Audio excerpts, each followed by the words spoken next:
Galaa galaanni nyaate. Galaanni gaafa dheebu, galaanni gaafa caamaa, innan haala isaa beekuu gaalessi akka dammaa, kan qulleessu xurii koo kan narraa miiccu balfaa, akkas beeka duriin koo har'a faallaadhani danfaa. Gara balleessa jedheen itti laadhee galfataa, maaliif galaa koo nyaatee mandhee natti darbataa.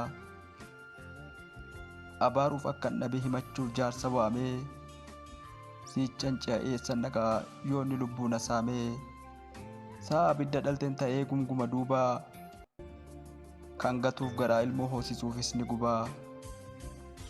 Jaldeessuu dummadaa ittiin taa'uun rakkisuu, maraatuu marii dhabee yaadaan tulluu daaddisuu. Dhullaa teessuma gidduu ta'e na dhikkifataa, garaan koo galaa dhabee cubbamee hirkiffataa. Maalan barreessa kan kee tola moo toolloo kaa'u, yoon eegalu keeka kee gola moo boolloo taa'u. Ol badaa gad badaa faallaa fala dhiitee, galaanni gaafa abdii galaa nyaattee na miitee. Galaana garaan dhibbaa kan keessi baatu naachaa, galaa dhalootaa nyaattee maan tola kee galaalchaa.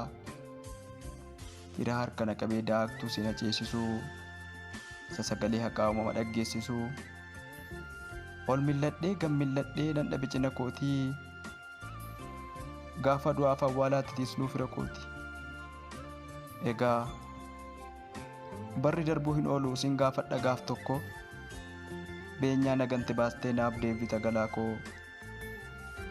Isan dhugaadha jedhee utuun deemu karaa kee, seenaa seeraan seersitee caalchifattee garaa kee. Labataa fannaa ma'ee gireeffan akeekaa, ati garaaf jiraattaa naaf galeera nan beekaa.